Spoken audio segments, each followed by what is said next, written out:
Well, good morning again, DCBC. My name is David Tang, and today we have another story about everyday evangelism. And today we have Elder Charles Lee.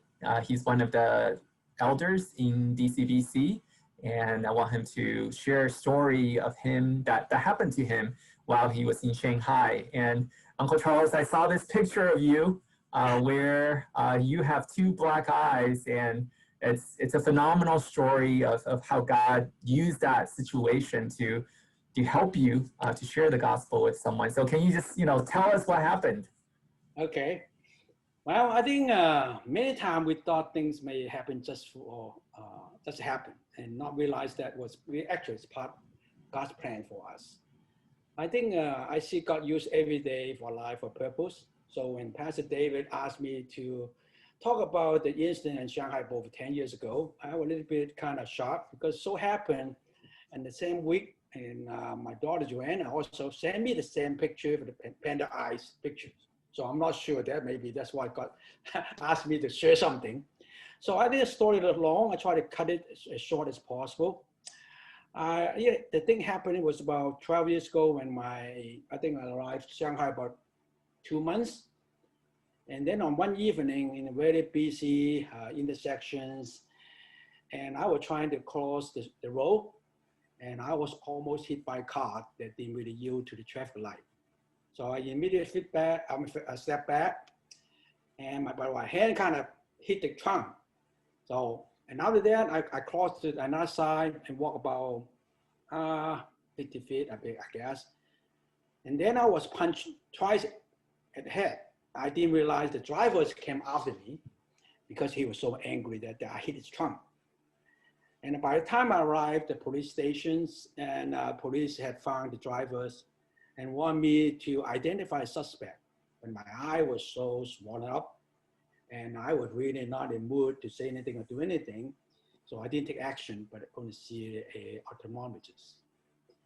So when I was lying down on a couch at home, and my daughter Joanna was doing her devotion, and she shared with me that God was merciful, and she said in Isaiah 43, 25, that God brought out the transgression for his own sake, and remember, I'll sin no more. So, and then he asked me if I would pray for her, with her before we went down to the police station again. So I realized that this was a real good opportunity to practice Christian forgiveness. From that point on, I decided not to persecute the young man, but share God's love with him. So when I saw in the police station, I saw the young man's father, but he kept apologizing to me and for his son's bad behavior. And I told him that I would forgive him, and the father really appreciated that I dropped the charge against his son. And the young man also expressed his remorse, and he said he couldn't sleep that night when he realized how bad I was hurt. So I told his father that the young man that was, and we meet in this kind of unpleasant situation, and I would definitely want to forget and forget what happened and start a new friendship with them. So I shook their hand. So at the police station, I think we changed the phone numbers, and I told the young man that I would call him when I returned from Beijing assignment, because I was supposed to be stationed in Shanghai, but I got called to Beijing. So I left Beijing for, I guess, about a month long. So so when I was Beijing, the young man called me at work, and he asked me how I was doing, and I kind of got surprised because at that point on, and he had no legal obligation because Peter Settle, we're not hold against him. So he just called me up. So I told him that, and when I come back to Shanghai, I will visit him. And during the time I'm in Beijing, I continue to pray for him and ask God to provide me a good opportunity to share the gospel with the young man and the family. So when I returned to Shanghai, I make a home visit with him and his parents. And up to that point, neither the young man or his parents knew I was a Christian. So I presented them a small gift and a Chinese Bible. And at that point, I identified myself as a Christian and told them I decided to drop charge because I had a forgiving God and who loved me enough to erase all my sin wrongdoing through Jesus. So I went through the 5 basic salvation, talking about heaven, God, man, Jesus, and faith with them. So I didn't call them a decision at that time. And also I told them that I've been going to the church in Pudong, that means east side of Shanghai, and would like to invite them to join me someday. And the young man told me that he was working during the weekday night and also attend class on Saturday. So I said, okay, so when you have time, you can come. So I don't remember how long I waited. So one Sunday, suddenly the man called me again, and he said he would like to go to church with me. So at that time, I gave him a Chinese and English bilingual Bible. So I also have another opportunity to go through the salvation with him and ask him to think about it more thoroughly. And I intend to leave him alone for a while, not call him so he won't feel pressure because, he tried to preach me. And to my surprise, he called me again in the early morning, say that he was on the way and would like to pick me up from my apartment and go to church together. So somehow I feel like that God is working and through his life. So he is feeling warranted himself to go to church. I remember before the Christmas, I think we have a evangelical meeting and held by the Hong Kong Chinese Christian community in Shanghai. And the brothers and sisters put up the story and make a skit and present it. At the closing, I asked the audience to continue to pray for this young man. And by the way, this young man, and he has a name called Paul. He called himself Paul.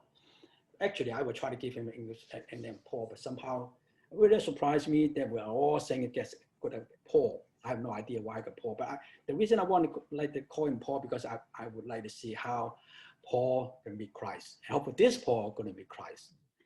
So next day, and he also went to church with me. And I think the topic of the sermon was Emmanuel. So I saw him really taking notes, okay? So after the worship, I asked him to come to my apartment, and I used the Chinese version of spiritual law, page by page, because that's only Chinese booklet I have at the time. So I'm explaining to him and make sure he understands that. So he said yes, he would like to accept Christ. So at the time, the tear of joy come on my eyes because he finally found God in this special season. So to me, I see things happen, like you're saying, things happen for a reason. Sometimes we may not realize that.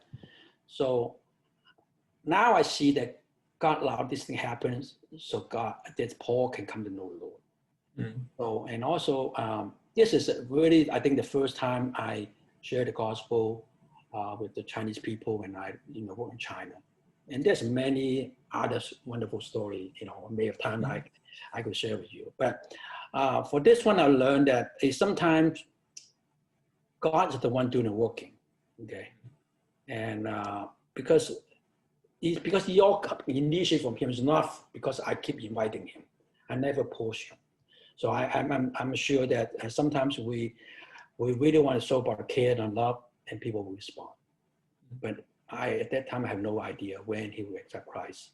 But so I encourage everyone, be sensitive to the thing happen to you and to seek opportunity to share the gospel with those people who don't know God. And well, I think that's one of the story we like to tell. Yeah. Well, I mean, I think what a wonderful story of how, because God allowed you to live out the Christian life, that's being able to forgive someone who physically assaulted you.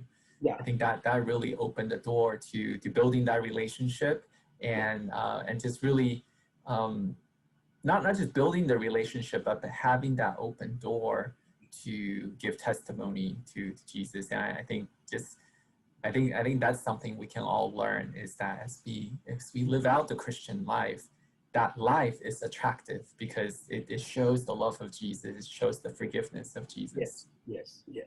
I agree with that.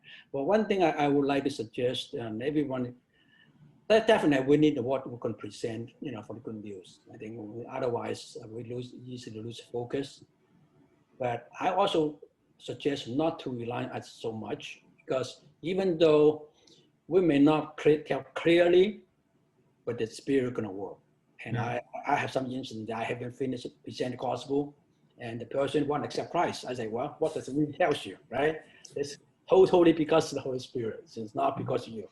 So just prepare yourself. Then when the opportunity comes, just share the gospel and let God take care of the rest.